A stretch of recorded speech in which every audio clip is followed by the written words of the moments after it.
Hello, everyone, and welcome to another edition of Mormon Stories Podcast. I'm your host, John Dehlin. It is January 16th, 2019. And as always, I am super excited about today's interview. As many of you know, there are at least three major universities that are affiliated with the LDS Church, probably four. There's Brigham Young University Provo, Brigham Young University Idaho, Brigham Young University Hawaii, and I think LDS Business College. Those are the ones that come to mind. But for all of those universities, those who have been tracking Mormonism for years and years know that those can be wonderful experiences for many. I myself went to BYU Provo and met my wife Margie there, and had a great experience overall. But those experiences can also be fraught for various reasons: for the honor code, for the culture, for dating culture, for matters around ecclesiastical endorsements and academic freedom and all sorts of things.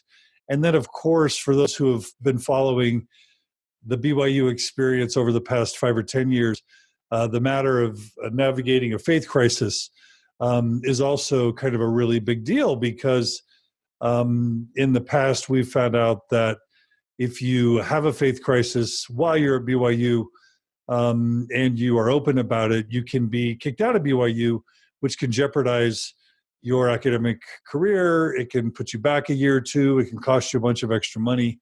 And it can be a traumatic and emotionally difficult experience.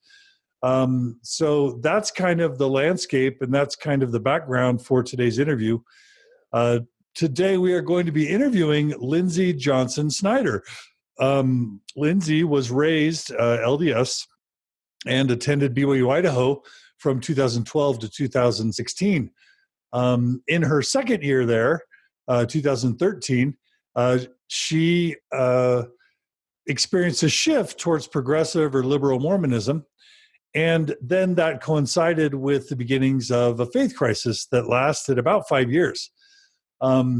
During Lindsay's time as the editor at BYU Idaho, she became the editor-in-chief of the BYU Idaho student newspaper called The Scroll, and worked on The Scroll until the end of 2015. During her time on The Scroll, Lindsay wrote many controversial editorial and opinion columns, which both changed the hearts and minds of several students on progressive issues and faculty, I'm guessing. But also some of her, writings, opinions, editorials also upset or angered, as you can imagine, many Orthodox students and faculty staff. Her time with The Scroll also included a meeting with the dean of the BYU Idaho Religion Department, where, eventually I think that led to BYU Idaho religion professors being instructed to be more respectful of students in the classroom who could be part of the LGBTQ community. And then after leaving BYU Idaho, Lindsay and her husband got married in the temple, got pregnant, and then in a very tragic turn, lost their first baby girl at 23 months due to premature labor. So in addition to talking about what it's like to be at BYU Idaho, the culture there, the academic freedom, the standards, the honor code, the standards office, what it's like to work on the paper there, just all that stuff, good, bad, and ugly. We'll also be talking about Lindsay's faith journey and her experiences with grief. So it's going to be, I think, a fascinating interview. We do want to invite any of you who attended BYU Idaho or who attends BYU Idaho or who has been or is currently faculty or staff there to participate, because in addition to Lindsay's experiences, we also want to incorporate the experiences of other people who've been there. We have collected some, comments and questions from from people on Facebook. So we will be incorporating those, but also it would be really fun to incorporate the experiences of some of our live listeners. So that's what we have on the docket today. And so without any further ado, Lindsay Johnson Snyder, welcome to Mormon Stories Podcast. It's great to have you. Thanks. It's great to be here. I'm so excited. Yeah. And where are you joining us from today? I am in Boise, Idaho. Okay. That's where I was born. Yeah. So go Broncos. Oh, great. Yes. I mean, I'm not from here, so I don't have a big connection to it all, but I like it. It's really great here. Anything you want to correct from my introduction? No. Nope. You did a great job. We got it. We got it Yep. Summarized. Okay. Well, let's go ahead and begin just briefly. My understanding is that you were raised LDS. Do you want to just talk briefly about kind of your experience growing up in the church and kind of what led you to attend BYU Idaho? Yeah, absolutely. So I was born LDS. My mother was LDS. My father was not. When they got married, he was not a member. And he was not baptized until I was about 7 years old. So I do remember my dad wearing like tank tops, no garments, and drinking coffee. He wasn't a drinker or anything like that. Those are really the only two memories I have of things that weren't Mormon that he did and that was different from my mother. And I wasn't very old, so I don't have a ton of memories of it, but I have been told that I was very strongly encouraging my father to get baptized because I wanted him to be, and I saw that my mother wanted him to be. So I was very passionate. I was a very outgoing little girl.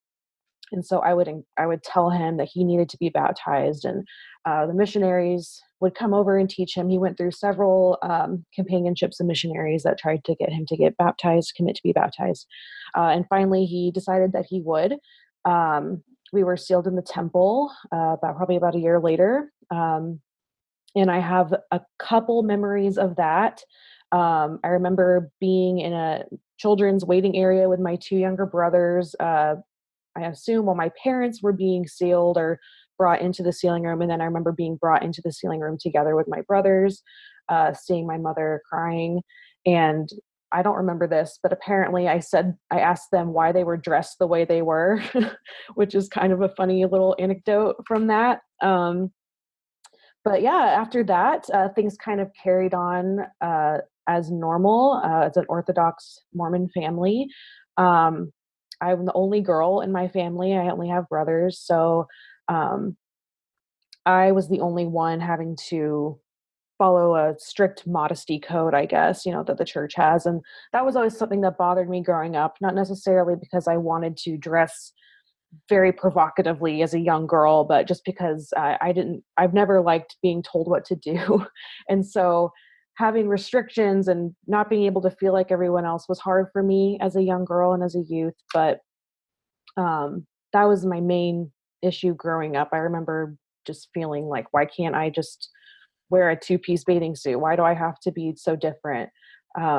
But I never had any doubts about the church being true as a child or as a youth. I enjoyed it. I have many friends that I still have, are lifelong friends from my LDS upbringing, from the ward. Let me think. What was your and tell us again what city you kind of grew up in? Oh yeah, so I grew up in Orlando, Florida, more specifically Longwood, Florida, which is just a suburban area, I suppose, in Central Florida. So really close to Disney World. Most people are familiar with that, I would assume. Okay. Yeah. And as far as kind of did you go to early morning seminary in high school? Yes, I did. And what was the content or substance of your testimony like? Were you just kind of doing it to do it? Were you really into it? Did you really have a burning testimony?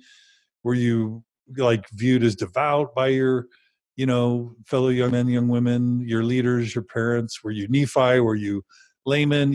What was your, Yeah. and I wish we had female equivalents for, yeah. Book of Mormon role models and anti-heroes, but Yeah, they're all male. absolutely. So. Yes, I did go to early morning seminary, and I was not a fan, frankly. I am not a morning person, so that was my biggest problem with it. I think if it had been during the day, like some lucky folks out in Utah who get to go during the day, I might not have minded as much. But it was hard for me. I never had any big doubts when I was growing up or in high school, but I also wasn't like a Nephi. I wasn't extremely devout, and um, I wasn't the one going up and bearing my testimony at every turn. I don't think I really. I think I can count on one hand the amount of times I've borne my testimony in public. It just hasn't really been a thing for me. I've never been super um, I turned to later in life about my testimony. Say that So I you did broke up. You generally. broke up for just a second. Say that one more time. You never. I didn't. I wasn't super outspoken about my testimony Okay. as a Okay. youth. Um, I felt it, and I did have it, but I kind of just went by under the radar and did all the things I was supposed to do. I wasn't necessarily a troublemaker or a rule breaker, a little bit in high school, but I wasn't known as that. And my family was devout, and yeah, I just wasn't anything. I wasn't either extreme, I guess. Okay. Yeah. All right. So, anything else we should know about your youth childhood before we talk about going to BYU, Idaho? Nope, I don't think so. So, were you, in terms of like, I know right now you were involved a little bit in politics. Were you liberal or progressive in your politics were you political at all prior to attending BYU? No, well, I was a conservative child. I've always been very opinionated. When I was growing up, it was the opposite of how I am now. But I was raised listening to, Sean Hannity and Rush Limbaugh and watching Fox News. Like that was normal for me. I regularly engaged in political conversation. I was very passionate about my opinions, even though I didn't fully understand them at the time. I was kind of just parroting what I was hearing. But I considered myself a Republican conservative, as that's how I was raised up until my first year of college. I voted for Mitt Romney in 2012, something that my friends and coworkers now make fun of me for. Uh, but at the time, I didn't see anything wrong with that, and I was encouraged to vote for him. It was kind of a no-brainer in Mormon culture and in my family. Of course, I was going to vote for him. So, yeah, it was definitely a huge shift for me as I switched over to progressivism. Okay. All right. So, you could have gone to a number of schools in Florida. What made you choose BYU, Idaho? How'd that process work? Well, I didn't actually have a ton of options because I wasn't a very diligent student in high school. I wasn't necessarily a bad student, but I was very middle of the road, average. Uh, and so sorry for the dog That's barking okay. again. My husband just walked in, I think, so he's excited. Um, I I didn't have a ton of options. And so I had a couple of friends who attended BYU Idaho, and I had heard about it. I heard it was fun and it was easy to get into and it was affordable. And so I applied, and of course I got in. And it was really one of my only options. I think not the other school I got into was Utah State, but the tuition was just too expensive being an out of state student. So that wasn't really an option for me either. Um, but yeah, I wasn't terribly excited about it, but again, I felt like it was one of my only options. And I was excited to be with a couple friends and to be in an area where I was around so many Mormons. And did you have any idea, what were your preconceptions about what it would be like to go to BYU, Idaho, coming from Mhm. Florida, and based on what you had learned from your friends? It being cold was my number one thing that I had heard and that I was afraid of because I grew up in Florida where it is hot always and does not snow. And it's humid and At that time, I didn't know anything different, and now I love the cold. But at the time, it was very strange to me, and I was not used to it. So, yeah, that was the biggest thing. The honor code, I didn't even really think about it, honestly, because I didn't feel it would be a challenge for me to follow it.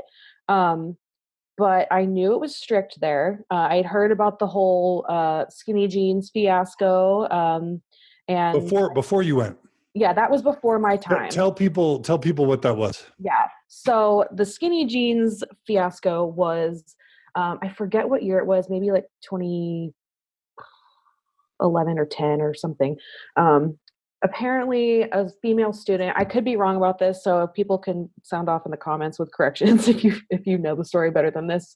But a female went to the testing center at BYU Idaho wearing skinny jeans, and I guess a male testing center employee saw and thought they were just a little too tight, and so he would not let her enter to take her test. And following that, he put a sign up on the door or in the front of the testing center saying, if you're wearing skinny jeans, you may not come in and take your test. Which, if I'm not mistaken, that was not a rule. That was not part of the honor code. That was kind of him acting on his own opinions and thoughts and taking matters into his own hands. So a student posted a picture of it on social media, and of course it quickly blew up, and media outlets picked it up as something very strange, and the school corrected him. The sign was taken down, and I think he was let go. But yeah, of course, skinny jeans are allowed at BYU Idaho. But yeah, that was what I'd heard about. And it looks like that was 2011. So 11. I posted a couple of links in the show notes. Yeah, and something similar actually happened. What's that? Something similar happened when I was there, and it was man buns that were banned. Okay, we'll talk about that. Yeah, that actually was banned. It wasn't just okay. Okay, so did the skinny jeans thing give you pause or make you concerned at all? No, because by the time I went, it was over. So it was fine. Okay, so you're thinking I'm going to this cheap school that has a bunch of Mormons in it, that's really cold, but it's going to be fun. Mm-hmm. Definitely. All right. So what happened? You go there your freshman year. How was that? Anything else? Anything else? About your ecclesiastical endorsement or anything that you want to share before talking about going there? Yeah, the ecclesiastical endorsement was nothing for me. It was, as a Mormon, I was used to interviews, worthiness interviews, and I knew this was a church school. So the idea of having to be worthy to attend was not foreign to me at all. And I didn't have anything to hide at that point. At least I don't think. But that was nothing shocking to me at all. But you asked about my freshman year, how it was. Yeah. So tell people what you have to agree to in the honor code for those who, we have Jehovah's Witnesses and evangelicals and Jews who listen to Mormon stories. For those who don't know what you agree to with the ecclesiastical endorsement and the honor code, tell people what that agreement is. So I don't remember exactly what is a part of it, but I assume that it's like most worthiness interviews in that you agree to adhere to the dress and grooming standards at BYU Idaho, which includes most of what you would see in the For Strength of Youth pamphlet, except for a couple of things, which are capris are not allowed. That was one thing at BYU Idaho that's kind of weird. But yeah, you can't have any dramatic hair colors or hairstyles. You have to wear dresses down to your knee at least. You can't reveal your shoulders or show any midriff or cleavage or anything like that. You have to agree to follow the word of wisdom as laid out by the church or the Doctrine and Covenants, to not drink alcohol or smoke or do drugs or anything like that. Or coffee or tea, right? Yeah, or coffee or tea. Thank you. And what else? And of course, the law of chastity. You're not to engage in any inappropriate sexual conduct with anyone um, while at BYU Idaho, or you will face some discipline of some kind. I mean, it's up to your bishop, but you could get kicked out of the school depending on, the luck of the draw, who the bishop is. It really does depend, the severity of the consequences. So just your typical worthiness interview questions, basically just to follow the honor code. There's a curfew at BYU Idaho, which is midnight every day of the week except for Friday night. It's 1 a.m. So you have to be back in your apartment by that time. And if you are consistently missing your curfew, one of your roommates might decide to tell the bishop or tell somebody. And if it happens enough times, that could also risk you losing your ecclesiastical endorsement.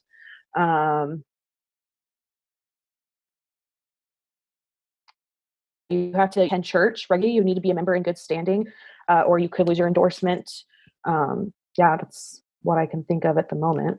And you're either on campus housing or you have to live in campus approved housing. Is that true? Yes. That was true at BYU Provo. Yeah. And usually those are segregated, so that males are in units with males and females are in units with females. Absolutely. And I think those have curfews as well, right? Yeah. If you're a student, you have curfew no matter where you live. Yeah. Yeah.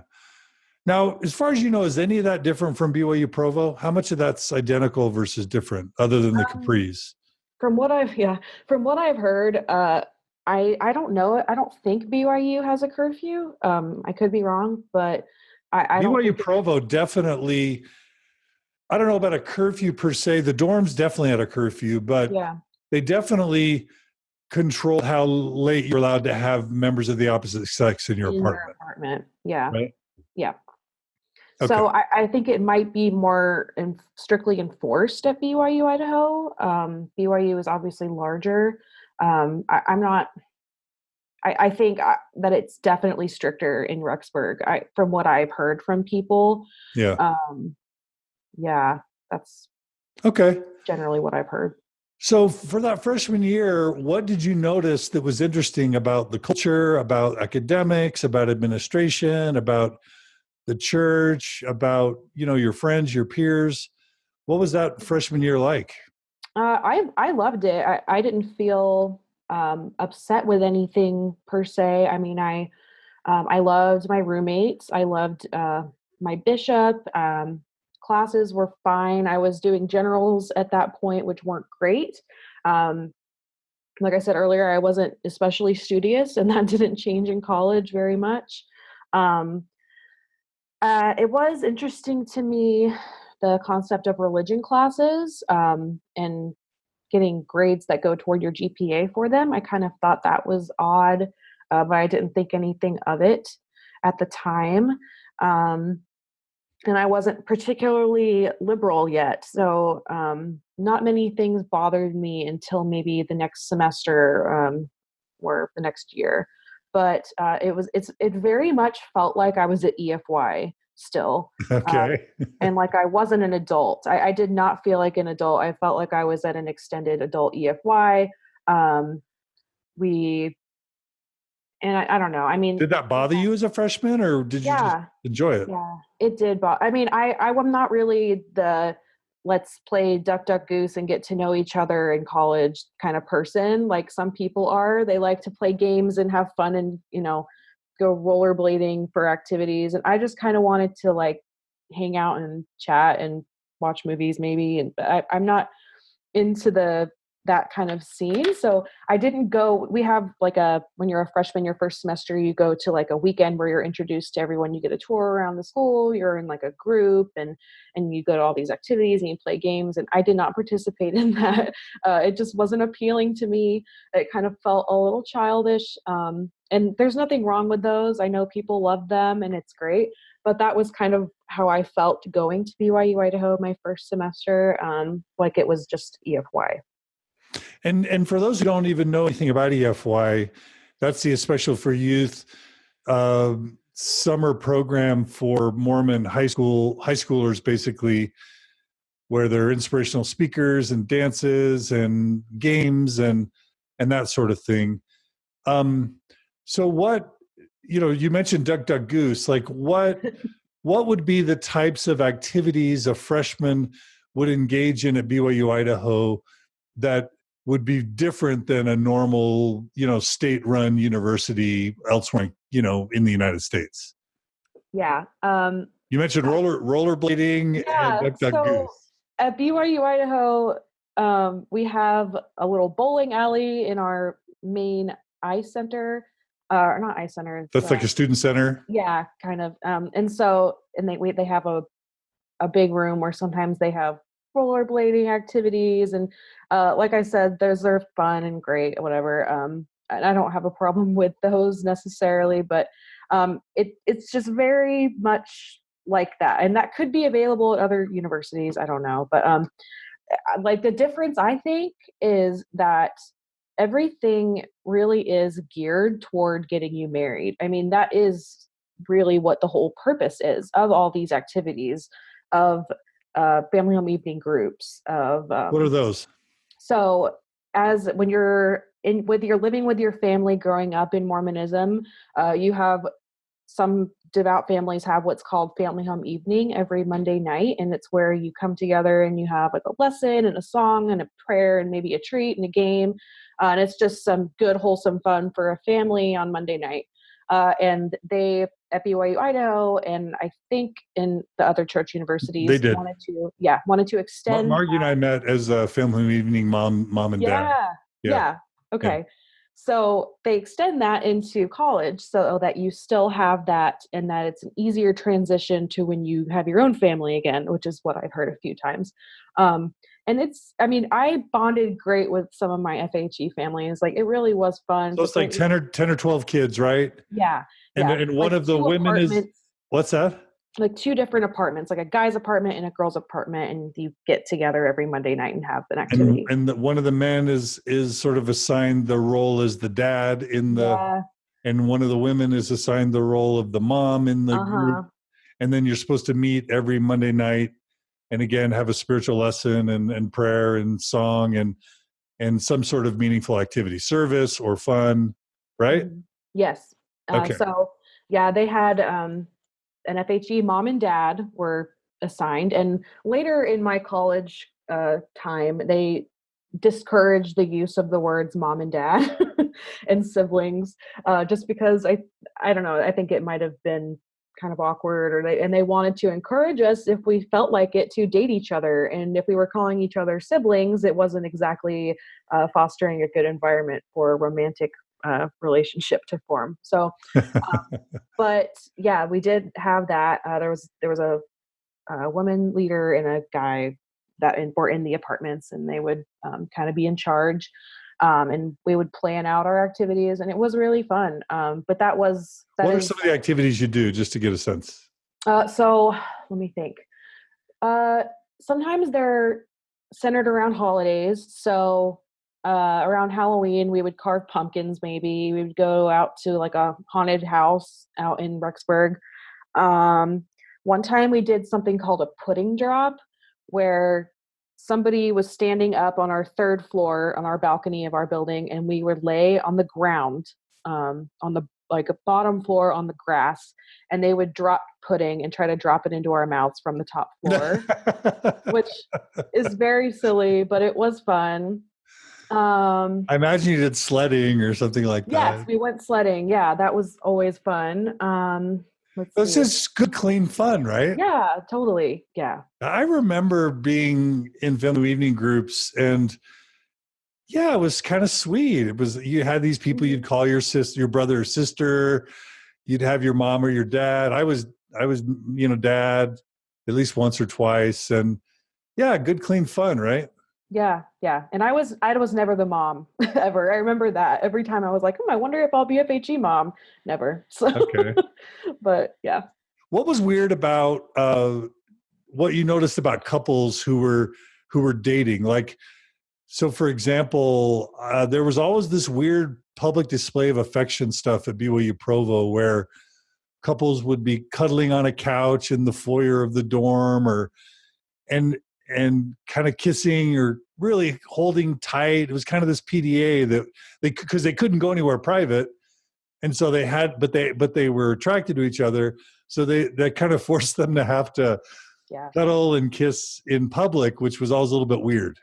Yeah, definitely. And it's kind of funny because you think it'd be the opposite, people being super distant from each other because they don't want to make anybody watch or be uncomfortable. But yeah, it definitely, that is an effect of them not being able to be alone anywhere. A lot of couples would sneak off to cars. Laundry rooms was a big one. The gardens. We have like a garden area at BYU Idaho, and it's kind of just that place, where everyone goes to make out kind of thing. So the gardens was one. Over by people would go to the temple sometimes, like in the temple lawn area, hang out and cuddle. Okay, wait, you yeah, broke up for a second. So you're sorry. saying that people would sometimes make out on the temple grounds? Yeah. Okay. Absolutely. That's the Rexburg Temple, right? Yes. Okay. Yeah. That's interesting. Uh-huh. And yeah, it would get very awkward in apartments because if your roommate was dating someone, they were not allowed to take them back to their room, obviously. And so if there was a couple and one of your roommates was dating somebody, they would bring them to the apartment and they would end up being there like every night in the living room, like cuddling awkwardly, making things awkward, and you couldn't be comfortable in your own apartment because they would be on the couch cuddling, and then you'd walk in on them making out or something. And it was just very, very weird and not fun all the time, but yeah. Okay. Let's see. Jessica's writing Haunted Mill. Is that the haunted house you would go? What is that? So it's just like I don't know if it was a real mill. It used to be or something, and they've just transformed it into like a haunted attraction where you walk through it, and yeah, it's just like a haunted house out in Rexburg. But yeah, we would go there. Okay. And then like a haunted corn maze or something, And when boys and girls went on dates, what types of, kind of fun dates would people go on? What was the way that you could actually go on an appropriate date? In Rexburg, yeah. What was there to do? Yeah. Well, that's one Besides thing. the A lot bowling of alley and totally. drop. There's a big misconception that there's nothing to do in Rexburg, and that might be true for some. I mean, not everyone can be happy and thrive in Rexburg. That's obvious. But it is a college town, and so there are plenty of fun things to do. There's lots of places to eat. There's like 3 Subways in Rexburg, which is crazy. I think there's 3 McDonald's now. Subway sandwich at restaurants. Yes. Okay. Yes. And so there's lots of places to eat. There's a duck pond, which my husband and I went on our second date to a duck pond. There's a couple parks. Let's see. A lot of people go on what are called devotional Devo dates. We call it devotional Devo. I don't know if that's also a thing at BYU. But every Tuesday at BYU Idaho, there is what's called a devotional, where there is a speaker, usually a faculty member, who speaks to the student body in our iCenter, which is kind of like a mini conference center at BYU Idaho. And they just give like a talk, like a 20-minute talk, and you're instructed to bring your scriptures and be ready to learn. There's an opening hymn, a closing hymn, sometimes a special musical number by a choir. And a lot of people go on Devo dates, and they bring somebody with them and they sit next to them and cuddle awkwardly or maybe hold hands.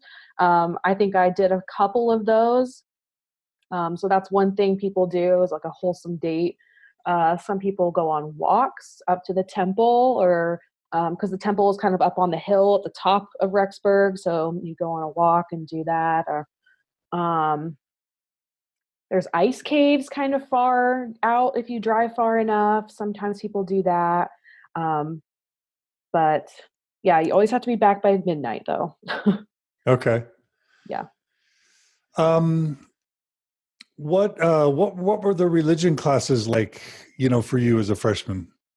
Yeah, religion classes are, I think, one of the most toxic things about BYU Idaho, to be Did you honest. feel that as a freshman? I'm trying to remember my freshman year religion classes. So for You those who know, don't know, I'm sure there's like a Book of Mormon yes, that's the first semester or one. two. There's Doctrine and Covenants. There's Pearl of Great Price. There's New Testament, Old Testament. There's church There- history, Yes. presidents of the Preparation for church, eternal marriage. marriage prep, right? Yes. Missionary prep. Yeah. And there's a lot, and you have to take a lot of religion classes to graduate, right? Yes, absolutely. None of which transfer to any other university, so that's always a No, problem. Yeah. no.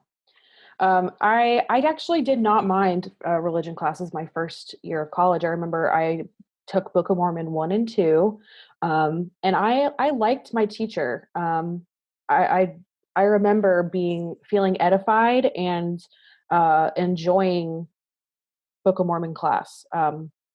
So that is interesting. That was like my intro to religion classes at BYU Idaho, and I actually didn't mind it at all. I It was remember later being on. inspired by my religion professors. I remember just eating that up. I thought that was amazing. Yeah.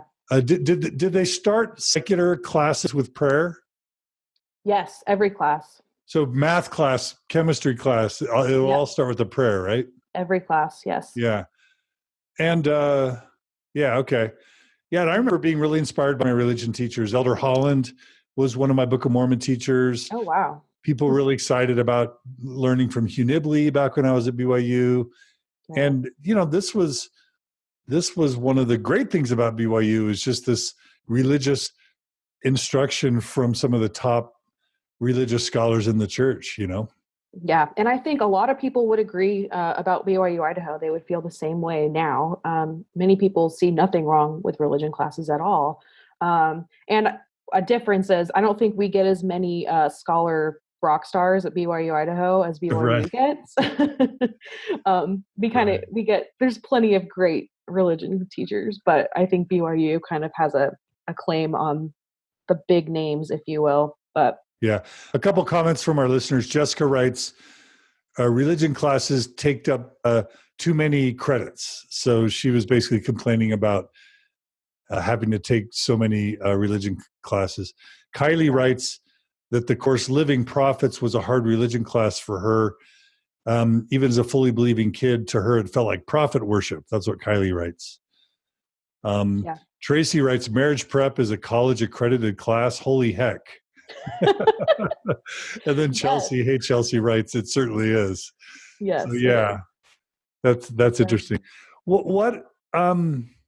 So it sounds, I grew up watching Leave It to Beaver, kind of these 50s style, everything is good, everything is happy, everything is fun, everything is perfect sort of environment.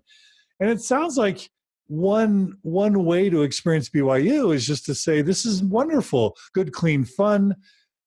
Kids aren't getting drunk and assaulting each other, on some big scale.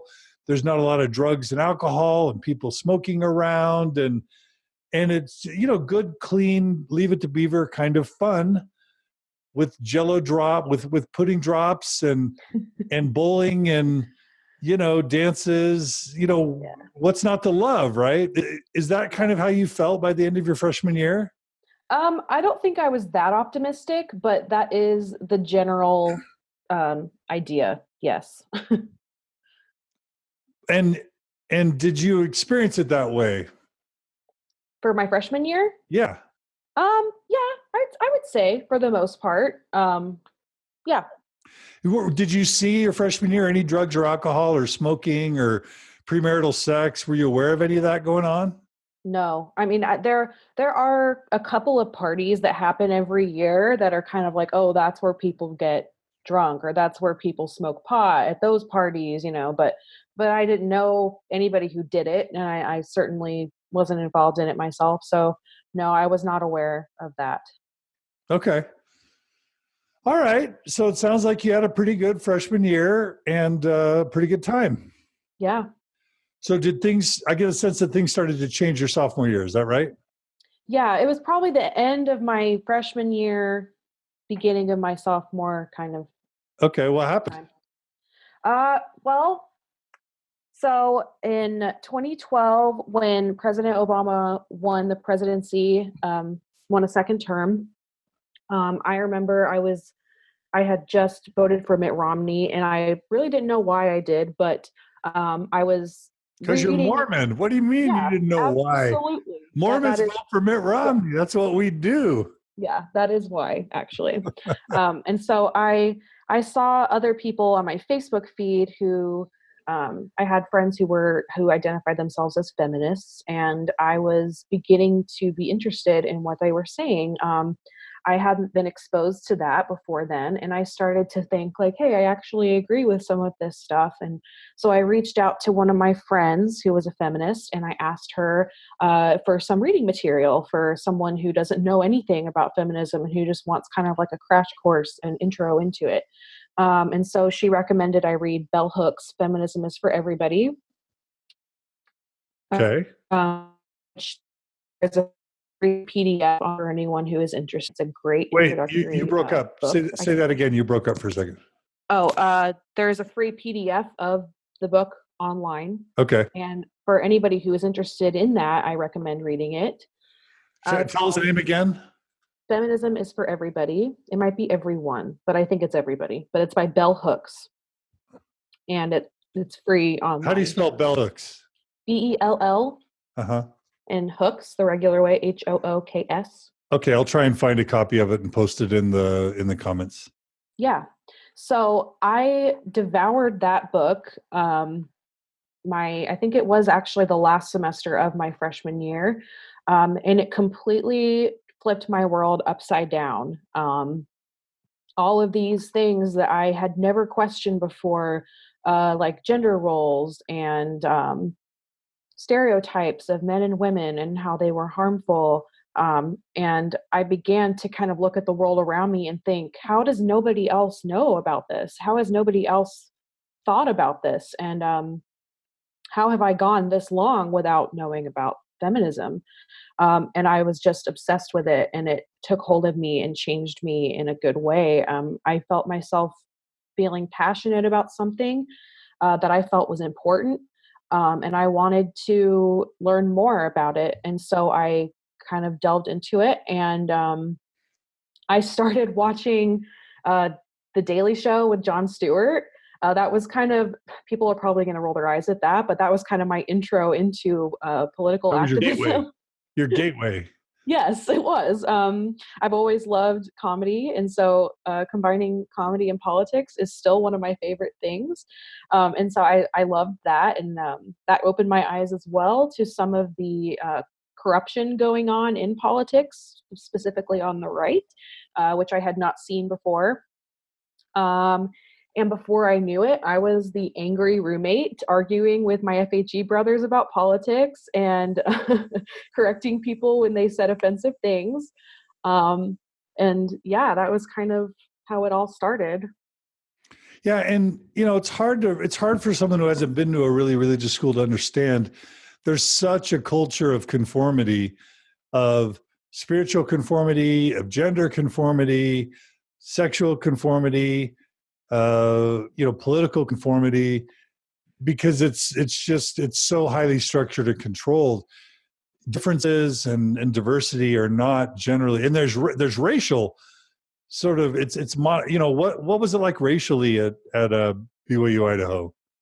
Extremely white, obviously. And they don't even have black student athletes or Polynesian student athletes. So like that's sometimes what saved BYU Provo, is you would actually see a person of color occasionally, usually because they were on the basketball or football team or volleyball team or something. But BYU Idaho has no kind of formal sports, right? Yeah, there aren't any sports teams. There's like leagues you can join and play, like ultimate frisbee or intramural stuff, right? Yes, that's the word. Thank you. But so it's so you're guessing what, 95% white, 98% white, what? Somewhere around there. Most of the black students that I ever saw were from places like Africa. Right. They were not from here. And they spoke Nigerian and they were not from the United States typically. Now there are definitely some, and I don't want to discount their, their presence at BYU Idaho, but generally that is how it feels. Yeah. Extremely white. Yeah. So in all those different ways, it's about conformity and fitting in and following. So to be something just as benign as a Democrat or a political liberal can feel very, I don't know, uncomfortable or controversial, right? Yeah, almost revolutionary, I want to say. It was it was bold of me, especially since I was a woman. It was not taken as a cute or fun thing when I was talking about feminism. I had a roommate who said out loud that she was anti-feminist, and that she thought that homosexuality was a mental illness. Those are just some things that pop out in my mind. So and those things, nobody would even bat an eye at someone saying that at BYU Idaho, typically. And so for me to kind of stand up and start arguing with statements like that, I was not made popular by that. It was not something that gained me many friends. I had my friends, but nobody wanted to date me. Let's just say that. And that's hard because everybody's dating, because that's the main point of BYU Idaho. It's probably not education. It's probably first and foremost to find your eternal companion, right? Yes, absolutely. Whether people want to admit it or not, that is the case for most. So that must feel kind of crummy to not have anyone wanting to date you because you're different politically. Yeah. And I mean, I could just be attributing that being the reason, and hiding the fact that there were other things that made me not desirable, like how I'm not super smiley all the time, or, maybe I need to be nicer, flirt more, or whatever. That was things that were told to me. But that did definitely help keep the boys away, I think. Okay. So as you have your feminist awakening, how does that play out at BYU Idaho? What happens? I started to get increasingly more angry, which some people might attribute that to my losing the spirit.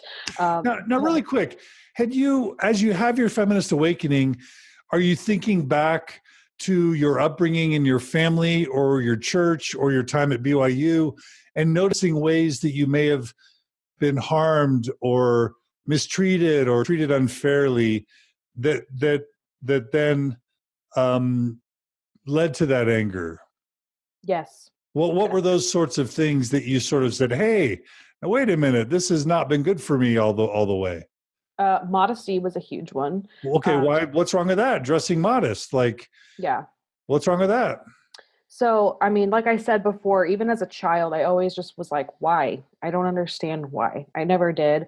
And the answers were not satisfying to me. Like, oh, you need to respect the body the Lord gave you and cover it up. And that just did not equate to respect in my mind.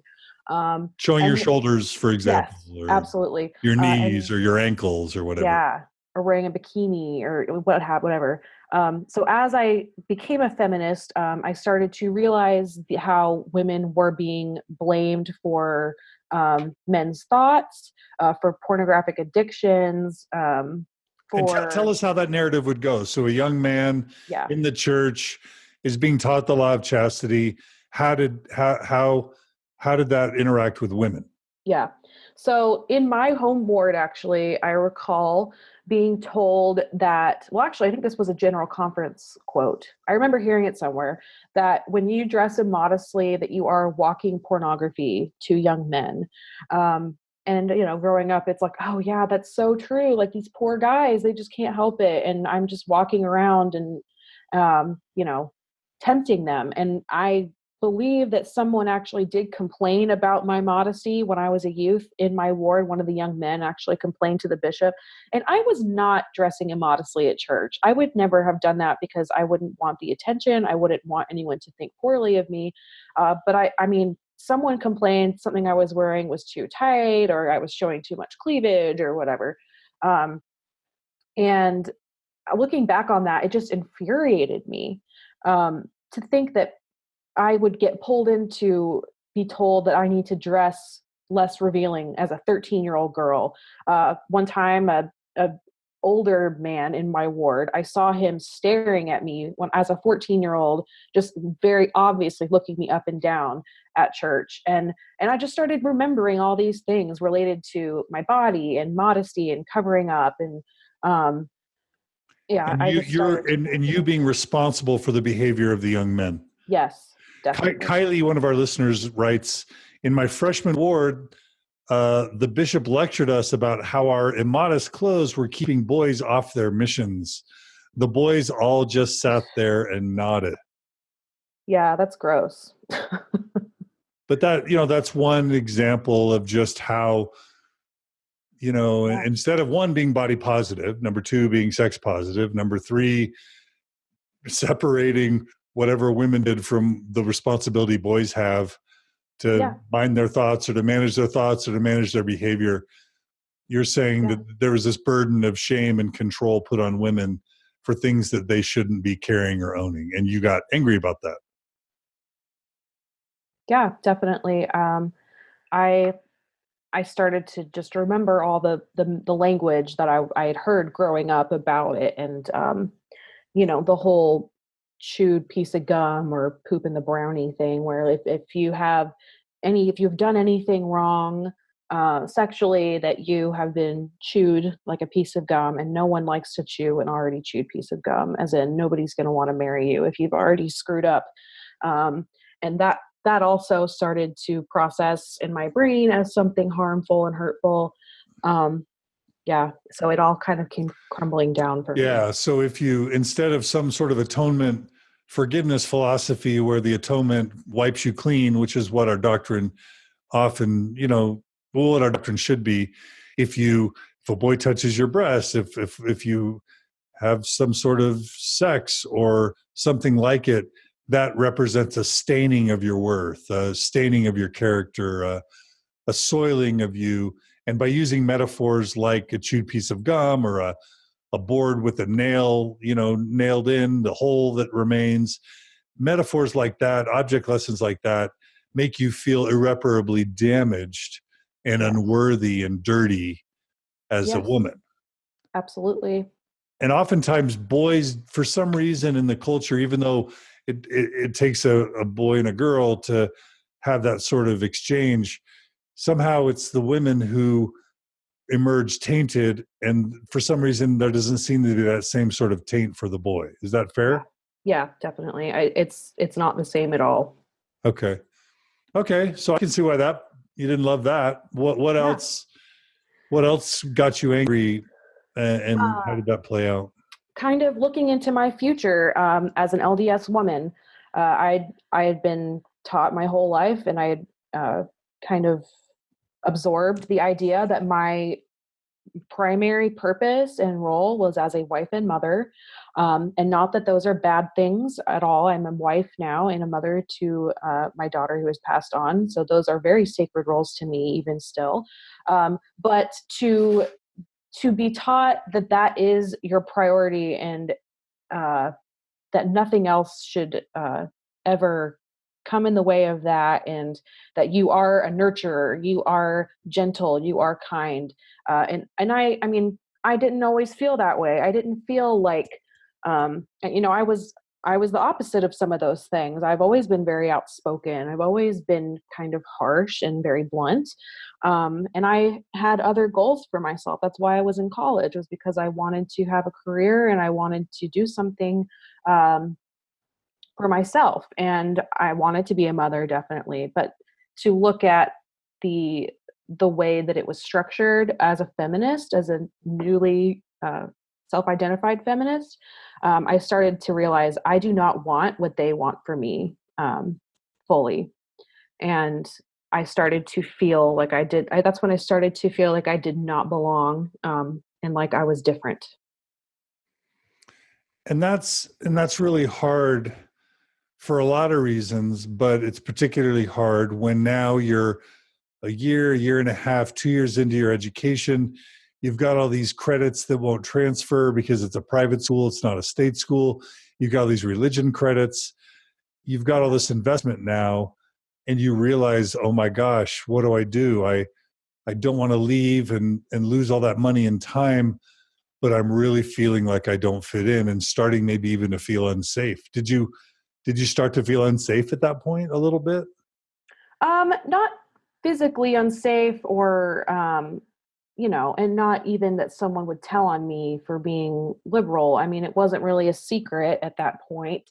And at that point, I would never think that I could get kicked out of school for, Yeah. for just having different views. That For would being a never happen. feminist, Yeah. No, I voting would never for, get kicked out of school. Me, never. yeah.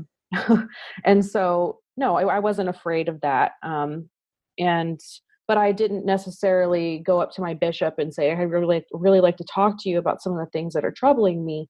I didn't want to bring it up. I figured I would just sort it out myself. I didn't want to draw attention to myself or make him think that I needed special attention or that that I had lost my testimony or something like that. Okay. So how did things start becoming problematic as you had your feminist awakening? Um, yeah, so I think as once I became a feminist, I started to become more politically liberal, obviously. And one of the biggest issues for me from the start was same-sex marriage. Uh, I I never thought there was anything wrong with that, and that was a secret that I had. I remember for the first time actually saying it out loud to myself that I believe that people should be able to marry who they want to marry, regardless of sex or gender. And that was like, oh my gosh, I can't believe I just said that. I can't believe I feel that way. And I remember that vividly.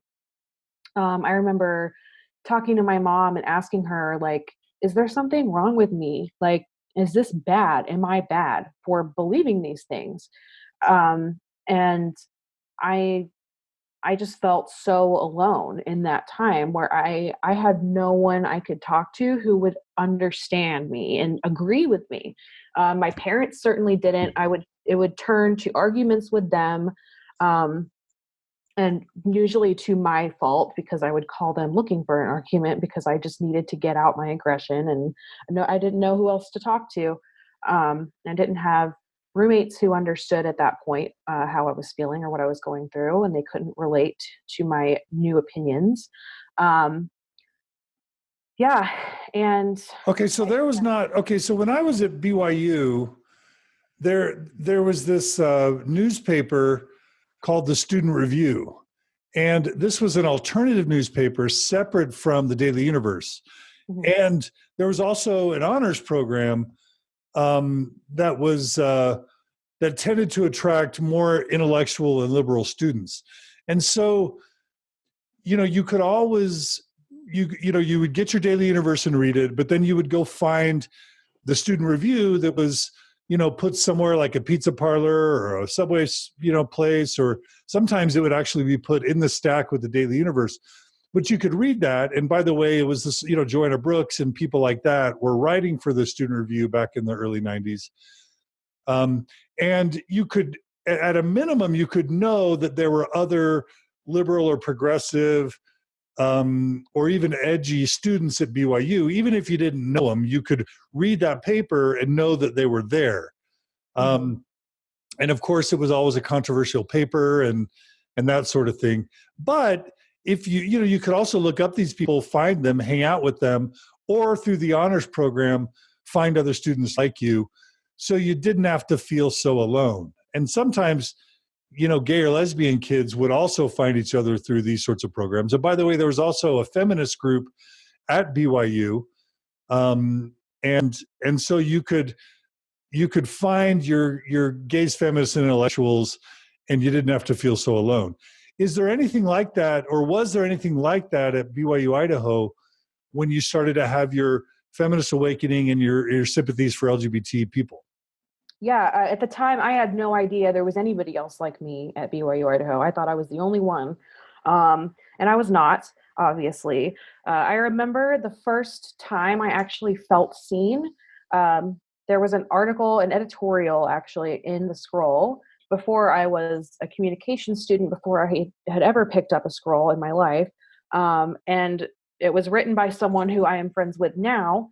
And it was about how we should not assume that everyone at BYU Idaho is a Republican, conservative, that there are Democrats and liberals here, and that they have a voice, and that we should not just assume that everyone is the same. And I was so happy when I found that article. I was like, oh my gosh, this is amazing. Like I couldn't believe it. And from there, I started to, I found progressive Mormonism on Twitter. I found that community, and eventually joined the paper and so on. Okay, so the newspaper represents kind of this breath of fresh air where you learn that there are people, maybe people like you, that you couldn't find just through the wards and Yes, through your classes. absolutely. The paper was huge for me in becoming who I was in college and who I am now. Yeah, I remember that. I would read the editorials every single day to see people's opinions and to see, oh, there's dissent, there's disagreement, because you learn about, the 60s and the 70s and campus, protests and sit-ins and civil rights stuff and anti-war demonstrations. You learn about that in your history class. And then you see nothing like it at where you're going to school. You're like, where's the thought? Where's the debate? Where's the controversy? That should be part of the college experience. And it's just sometimes not there. Yeah. Yeah. And sorry to interrupt and take you off target. My grandmother actually commented on the post, and I'd like to answer her. No, question. that's we love that. So go ahead. Okay. Hi, Grandma. Yeah. So her name is Linda, if you can see her comment, and she asked why anyone would want to attend a university that they don't align with morally. And I did align morally with BYU Idaho when I went. I didn't have any problems with anything regarding the church or church culture, but it came later. And by that point, I had already accumulated credits. I didn't have any idea of how I would attend another school with those credits that would not transfer. And I was not that great of a student. And I had moved out there and already started a life there. And by the time that you have those credits built up, it's very hard to start over. And so you do really feel trapped. And when you are there and you do feel this conflict, the best thing you can do is try to make it better for you and try to improve it. And that is what I did as a BYU Idaho student. And I tried to make my space better for me and for other people. So while I do criticize the university, there are things about it that are not great. There's no university is perfect. But yeah, I went and I stayed, and I'm glad I did, but I will call out the things that aren't great about it. Yeah. So do you have a sense, Linda, your grandma, thanks for making the comment. Do you have a sense if Linda, and you don't have to answer this if you're not comfortable, is she Orthodox? Is she not? Yes, she is an LDS member. Okay. So she's pretty Orthodox. Yeah. The issue is, number one, we're taught as Mormons, we need to marry other Mormons. And if you grow up outside of Utah, the pickings can be really slim. So why did I go to BYU? First and foremost, I wanted to date Mormon girls because I needed to marry a Mormon girl, right? Yeah. But then also cost is a big thing. And there's a lot of cultural pressure to go from believing family and friends. And again, you go there with a certain set of beliefs. And what's so difficult is not only do people change in college, people are supposed to change in college. College is a crucial time for learning about the world, of exploring your identity. Yeah. That's what it's for. So, yes, she makes a good point that you sign the honor code and you know what you're getting into, and you're supposed to you go there with a certain set of beliefs. But what if it changes? Yeah. Exactly. And what if it changes when you're 2 years in and now you've got all this time and money wrapped up and all this credit wrapped up in a university where that stuff doesn't transfer? That would be the charitable way to look at this, because that's the reality for so many students, is what if it changes, right? Yes. You didn't envision becoming a feminist. You voted for Romney, right? Yeah. You thought feminism was a bad word, but then what if Yeah. it changes, right? Yes, I Yeah, agree. yeah, Sorry. Yeah, and she's right. She commented again. If I were choosing a master's program now, would not be an LDS college. Yeah, because I am no longer LDS, so it definitely wouldn't be. right. She's Juliet right on. writes, Juliet, hey, Juliet, she's great. She writes, if a college can't make room for students to grow, they can hardly call themselves a center of learning, right? Right. Blake Oakley, hey, Blake Oakley writes, I had to transfer from BYU Idaho, and I did essentially have to start over. Most of the science and math courses are worthless at other universities. Yeah. So, and then your grandma writes, thanks for answering. I was thinking of students who mostly go to a college because of parental control. I'm so glad for students who find one that they are comfortable in. Juliet reminds that leaving is expensive. She says it cost her son an entire year of classes, perhaps more. Yeah. So Amanda writes, grew up in California, and the number one reason I didn't want to go to BYU is I didn't want to go to college to find a husband. There's so much more to my college experience than becoming a wife. Absolutely, absolutely, Amanda. That is so great. Dan writes, my heart honestly breaks for you, good women out there. Um, I wish I would have looked at you then the way I look at my fiance now as a Christian. So yeah, this is great.